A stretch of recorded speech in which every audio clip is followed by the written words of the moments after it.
దేవునికి స్తోత్రం. మీకు అందరికీ కూడా నా యొక్క శుభావందనాలు తెలియజేస్తున్నాను.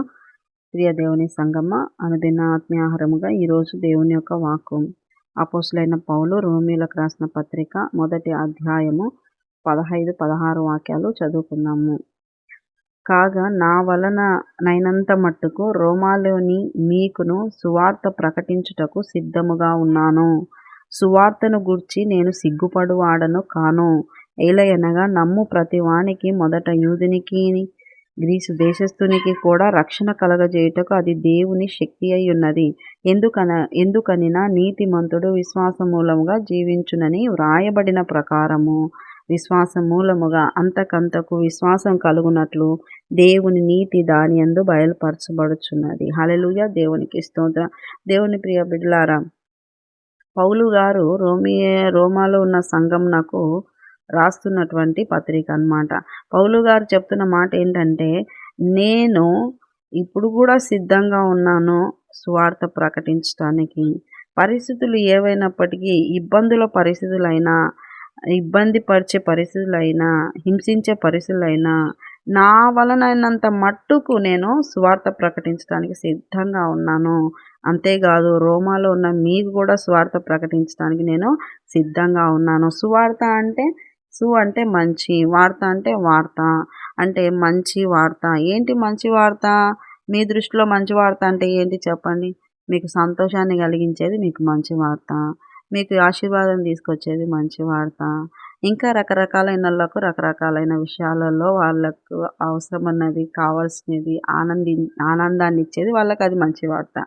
కానీ ఆత్మకు రక్షణనిచ్చేటువంటిదే సువార్త. నీ యొక్క ఆత్మకు పాపముల నుండి విడుదల అనుగ్రహించేది యేసు యొక్క వార్త, సువార్త.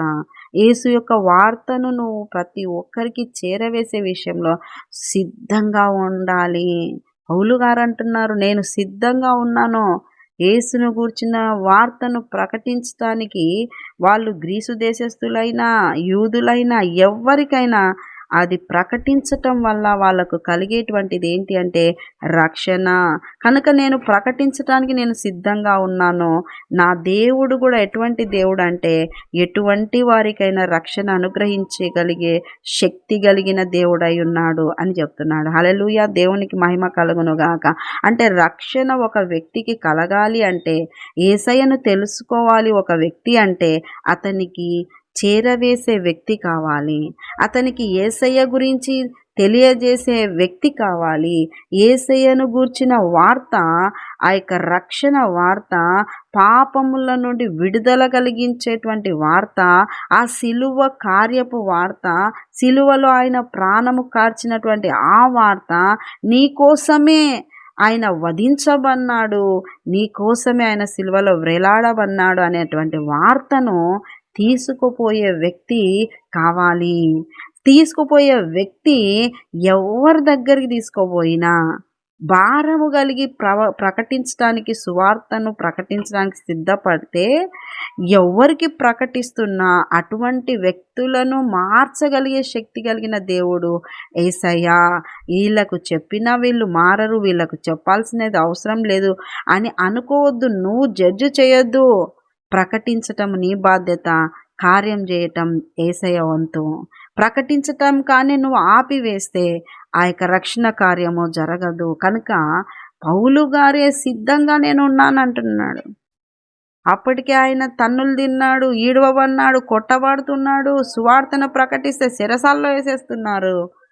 రోమాకి వెళ్ళాలి అని, రోమాలో సువార్తను ప్రకటించాలని కూడా ఆశ ఉంది. కానీ ఆయనను అక్కడికి వెళ్ళలేదు ఇంకా ఆయన అక్కడికి. కనుక ప్రియ దేవుని బిడ్డలారా, ఎంత ఆసక్తి కలిగి ఉండి పౌలు చెప్తున్నారు. ఆయన ఆసియా ఖండమంతా 3 సార్లు తిరిగేసి వచ్చి అక్కడంతా సంఘాలు స్థాపించి, పత్రికలు రాసి, అన్ని సంఘాల్లో సువార్తను ప్రకటించి సంఘాలను ఏర్పాటు చేసినారు పౌలు గారు. సువార్తను ప్రకటించుకుంటూ వచ్చినాడు. ఈ రోజున మేలు పొందిన నీవు యేసయ్య నీకు మేలు చేసినా కూడా ఒక సాక్ష్యంగా ఆ వార్తను చెప్పడానికి సిగ్గుపడుతున్నావు. ఆ వార్తను చెప్పడానికి ధైర్యము రావట్లేదు. ఆ వార్తను చెప్పటానికి సంశయిస్తున్నావు.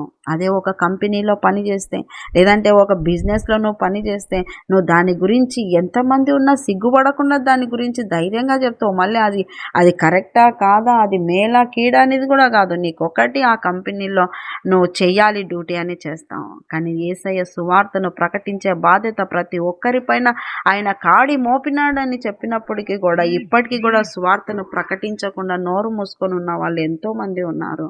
ప్రియా దేవుని వెళ్ళారా, సువార్తను ప్రకటించే బాధ్యత ఉంది. పౌలు అంత ఆసక్తిని తెలియపరుస్తున్నాడు అంటే రక్షణ కార్యము ఎవరెవరిలో జరుగుతుందో ఆయన కనుక్కొని సంతోషపడతా ఉన్నాడు. ఈ రోజున నువ్వు సువార్తను ప్రకటించడానికి ప్రయాసపడితే, ఈ రోజున యేసుక్రీస్తు శిలువ సువార్తను ప్రకటించడానికి నువ్వు కష్టపడితే, ఆ కష్టపడిన ప్రయాసపడిన ఆ యొక్క శ్రమ వృధా కాదు. తద్వారా నువ్వు ప్రకటించిన వ్యక్తులలో మార్పును కలిగించి దేవుడు నీకు బహుమానం ఇచ్చే దేవుడుగా ఉంటున్నాడు. కనుక ప్రియ దేవుని బిడ్డలారా, ఏం చెప్తావులే అని నిర్లక్ష్యంగా, ఎట్లా చెప్పాలే ఏమోలే వాళ్ళకి తెలుసులే అనుకుంటా, నీకు జరిగిన కార్యం నువ్వు బహిర్గతంగా ఎంతమందిలో కానీ ధైర్యంగా నువ్వు చెప్పగలిగినప్పుడు, ఆ ప్రకటించడం నీవు ధైర్యంగా ప్రకటించినప్పుడు రక్షణ పొందుకునే వాళ్ళు ఉన్నారు నీ చుట్టూరా. అది గ్రహించుకో. ఈరోజు పౌలు చెప్తున్న ఆ మాటను బట్టించి నువ్వు సువార్తను ప్రకటించే తీర్మానం నువ్వు చేసుకో. రోజుకు ఒక్కరికైనా యేసయ్య గురించి చెప్పాలి అనేటువంటిది ఒక స్థిరమైనటువంటి నిర్ణయం చేసుకో. ఒక స్థిరమైన నిర్ణయం చేసుకో. పౌలు అంటున్నారు, నేను సువార్తను గురించి చెప్పడానికి సిగ్గుపడు వాడను కాదు. కొంతమంది యేసయ్య గురించి చెప్పాలంటే సిగ్గుపడుతూ ఉంటారు. పౌలు అంటున్నారు, నేను సిగ్గుపడు వాడను కాదు, కానీ నమ్ము ప్రతి వానికి కూడా, ఎవరైనా ఏ దేశానికి సంబంధించిన వాళ్ళైనా, నువ్వు సిగ్గుపడకుండా యేసయ్య సిలువను గురించిన వార్తను నువ్వు ప్రకటిస్తే వాళ్ళల్లో రక్షణ కార్యం జరిగించడానికి దేవుడు సిద్ధంగా ఉన్నాడు. కనుక బాధ్యత ఉంది. దేవుడు చెప్తాడు శిష్యులందరికీ కూడా, సర్వ సృష్టికి వెళ్ళి నా సువార్తను ప్రకటించుడి. ఈ రోజున సువార్తను ప్రకటించే బాధ్యత ఎవరు తీసుకుంటున్నారు? అదో సేవకులు ఉన్నారులే, సేవకులు చెప్తారులే అని అంటున్నారు. సేవకులు చెప్తే కాదు, నువ్వేం చేస్తావు? వాక్యము చెప్పండి, యేసయ్య గురించి చెప్పండి.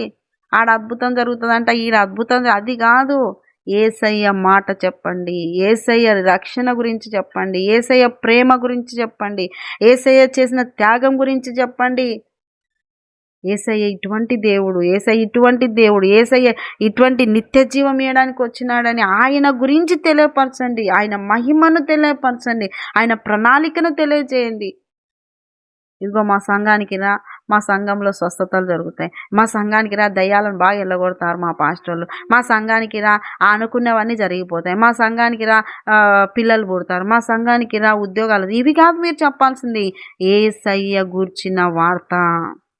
యేసయ్య, మా సంఘంలో యేసయ్య మాటలు ఉన్నాయి రాండి, యేసయ్య ప్రేమ ఉంది రాండి, యేసయ్య గురించి వ్రాయబడినది మాకు అర్థమయ్యేటట్టు చెప్తున్నారు పాస్టర్లు, రండి. అది కావాలి. యేసయ్యను పరిచయం చేయాలి ప్రియ దేవుని బిడ్డలారా. కనుక ప్రియ దేవుని బిడ్డలారా, పౌలు గారు చెప్తున్నారు ఏంటంటే, నేను ప్రకటించడానికి సిద్ధంగా ఉన్నాను. సిగ్గుపడను నేను ఎక్కడైనా నా యేసయ్య గురించి చెప్పడానికి.